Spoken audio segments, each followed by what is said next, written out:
اللہ اللہ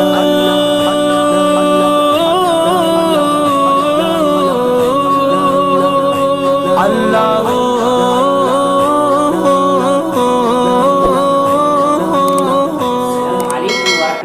وبرکاتہ۔ میں ہوں ابرار وسیع قاسمی، آپ کا استقبال ہے the voice of peace channel میں۔ آج ہم آپ کے سامنے سورۃ الناس کا ترجمہ مع تفسیر بیان کرنے جا رہے ہیں۔ یہ عموماً دیکھا گیا ہے کہ نمازوں کے اندر جو انفرادی طور پر نمازیں ہوتی ہیں، بہت سارے حضرات جو قرآن کریم کی تفسیر سے جڑے ہوئے نہیں ہوتے ہیں، وہ جیسی یاد کر لیتے ہیں بچپن میں ویسی ہی پڑھتے رہتے ہیں، نہ اس کا ترجمہ یاد رہتا ہے اور نہ اس کی تفسیر ذہن میں رہتی ہے۔ تو خیال ہوا کہ قرآن کی 10 چھوٹی چھوٹی سورتوں کا تذکرہ آپ حضرات سے کیا جائے۔ تو چلیے سب سے پہلے ہم قرآن کریم کی آخری سورۃ سورۃ الناس کی تصحیح کرتے ہیں، پھر اس کے بعد ترجمہ اور تشریح۔ اعوذ باللہ من الشیطان الرجیم، بسم اللہ الرحمن الرحیم، قل اعوذ برب الناس، ملک الناس، الہ الناس، من شر الوسواس الخناس، الذي يوسوس في صدور الناس، من الجنة والناس۔ سورۃ الناس کی تلاوت کے بعد خلاصے کے طور پر اس کا ترجمہ، نبی صلی اللہ علیہ وسلم کہہ دیجئے کہ میں پناہ مانگتا ہوں سب لوگوں کے پروردگار کی۔ قل اعوذ برب الناس، کہو کہ میں پناہ مانگتا ہوں سب لوگوں کے پروردگار کی، ملک الناس، سب لوگوں کے بادشاہ کی، ملک الناس، سب لوگوں کے بادشاہ کی، الہ الناس، سب لوگوں کے معبود کی، من شر الوسواس الخناس، اس وسوسہ ڈالنے والے کے شر سے جو پیچھے کو چھپ جاتا ہے، الذی یوسوس فی صدور الناس، جو لوگوں کے سینے میں وسوسہ ڈالتا ہے، من الجنۃ والناس، من الجنۃ والناس، چاہے وہ جنات میں سے ہو یا انسانوں میں سے ہو۔ سورۃ الناس یہ قرآن کریم کی آخری سورہ ہے، 114 نمبر کی سورہ ہے۔ یہ سورہ اور اس سے پہلے کی سورہ سورۃ الفلق، دونوں سورتوں کو معوذتین کہتے ہیں۔ معوذتین کا معنی آتا ہے جس کے ذریعے سے پناہ مانگی جائے، حفاظت مانگی جائے۔ معوذتین اس دونوں سورتوں کو اس لیے کہا جاتا ہے کیونکہ ان دونوں سورتوں کے ذریعے شیطان سے حفاظت مانگی گئی ہے۔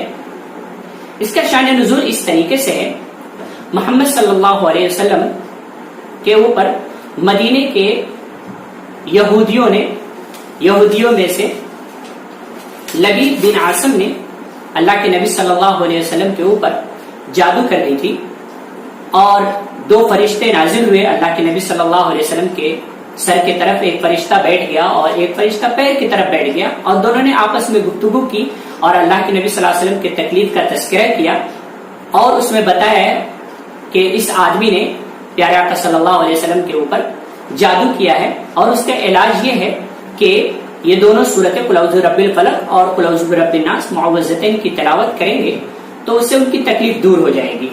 اللہ کے نبی صلی اللہ علیہ وسلم نے یہ دونوں سورتیں تلاوت کی، اور اس کے بعد اللہ کے نبی صلی اللہ علیہ وسلم کے اوپر ہونے والی تکلیف کا ازالہ ہوا۔ سب سے پہلی آیت قل اعوذ برب الناس، اللہ کے نبی صلی اللہ علیہ وسلم کو یہ کہا جا رہا ہے کہ آپ پناہ مانگیے، میں پناہ مانگتا ہوں لوگوں کے رب سے، میں پناہ مانگتا ہوں سب لوگوں کے پروردگار سے۔ دوسری آیت میں ہے میں پناہ مانگتا ہوں سب لوگوں کے بادشاہ کی، تیسری آیت میں پناہ مانگتا ہوں سب لوگوں کے معبود کی۔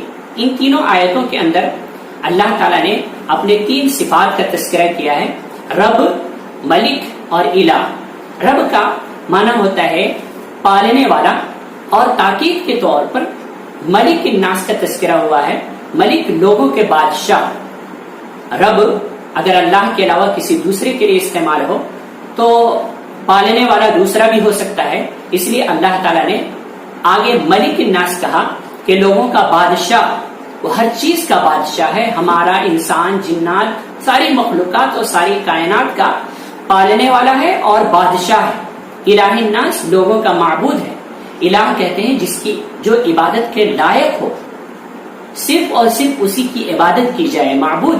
ان تینوں صفتوں کے ذکر کرنے کے اندر حکمت یہ ہے کہ ہر صفت حفاظت کی طرف داعی ہے، کیونکہ مالک اپنے مملوک کی حفاظت کرتا ہے، اس کی خبرگیری کرتا ہے، اس کو پالتا ہے، بادشاہت اس کے اوپر کنٹرول کرتا ہے اور اپنے رعیت کی حفاظت کرتا ہے۔ معبود کا اپنے عابد کے لیے محافظ ہونا تو سب سے ازہر ہے۔ یہ تینوں صفتیں صرف حق تعالیٰ میں جمع ہے، اس کے سوا کوئی اس صفات کا جامع نہیں ہے، اس لیے اس کی پناہ حاصل کرنا سب سے بڑی پناہ ہے۔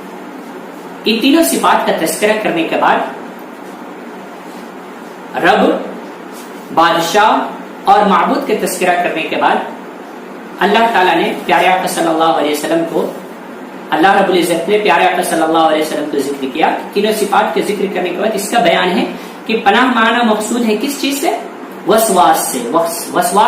وسوسہ ڈالنے والا، شیطان کو وسواس مبالغے کے طور پر کہا گیا ہے، وہ سراپا وسوسہ ہے۔ وسوسے کے معنی ہے شیطان کا اپنی اطاعت کی طرف ایک مخفی کلام کے ذریعے بلاتا ہے۔ شیطان کوئی آواز سنائی نہیں دیتی، شیطان اپنی طرف بلاتا ہے، وسوسے ڈالتا ہے اور خناس پیچھے ہٹ جاتا ہے۔ حدیث کے اندر آتا ہے کہ رسول اللہ صلی اللہ علیہ وسلم نے ارشاد فرمایا، ہر انسان کے قلب کے اندر دو گھر ہیں، ایک فرشتے کا گھر رہتا ہے، دوسرے میں شیطان رہتا ہے۔ فرشتہ اس کو نیک کاموں کی طرف رغبت دلاتا ہے اور شیطان اس کو برے کاموں کی طرف رغبت دلاتا ہے۔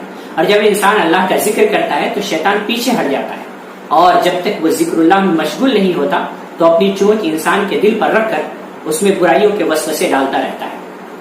من الذی یوسوس فی صدور الناس میں یہی کہا گیا ہے کہ جو وسوسے ڈالتا ہے، جو گندی چیزیں، برائیاں، شکوک و شبہات، گمراہی، ضلالت، تاریکی انسان کے دلوں کے اندر ڈالتا ہے، من الجنۃ والناس، اور یہ وسوسہ ڈالنے والا جنات میں سے بھی ہو سکتا ہے اور انسانوں میں سے بھی ہو سکتا ہے۔ جناتوں کا شیطان وہ ہم کو نظر نہیں آتا، لیکن انسانوں کا شیطان وہ ہمیں نظر آتا ہے۔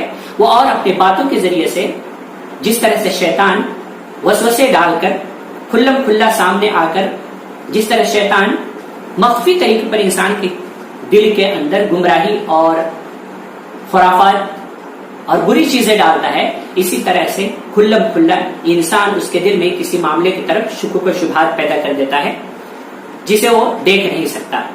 اسی لیے اس آیت سورۃ الناس کے اندر اللہ رب العزت نے پیارے آقا صلی اللہ علیہ وسلم کو اپنی تینوں صفات کا تذکرہ کرنے کے بعد یہ حکم دیا ہے کہ آپ جو ہے معوذتین کے ذریعے، سورۃ الناس اور سورۃ الفلق کے ذریعے پناہ مانگیے وسوسہ ڈالنے والے شیطان سے، جو لوگوں کے دلوں کے اندر وسوسے ڈالتا ہے۔ وہ انسانوں میں سے بھی ہو سکتا ہے اور جناتوں میں سے بھی ہو سکتا ہے۔ پیارے آقا صلی اللہ علیہ وسلم کا معمول تھا کہ پیارے آقا صلی اللہ علیہ وسلم روز بستر پر جانے سے پہلے معوذتین کی تلاوت کرتے۔ حضرت عائشہ رضی اللہ تعالیٰ عنہ کا فرمان ہے کہ پیارے آقا صلی اللہ علیہ وسلم کو جب تکلیف ہوتی تو آقا صلی اللہ علیہ وسلم معوذتین کی تلاوت کرتے، اور بہت زیادہ تکلیف ہوتی تو اسے اپنے ہاتھیلی کے اوپر پھونک کر کے اس کو آگے کے حصے کی طرف اوپر سے لے کر نیچے تک پھیر لیتے۔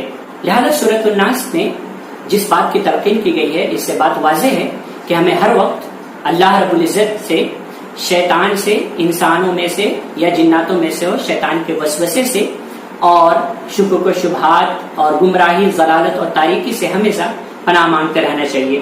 اللہ تعالی ہمیں انسان، جنات اور اپنے نفس کے شر سے اپنے پناہ میں رکھے۔ وآخر دعوانا ان الحمدللہ رب العالمین۔ پھر ملاقات ہوگی کسی اور سورہ کی تفسیر اور کسی دوسرے ویڈیو کے ساتھ۔ جب تک کے لیے اللہ حافظ، السلام علیکم ورحمۃ اللہ وبرکاتہ۔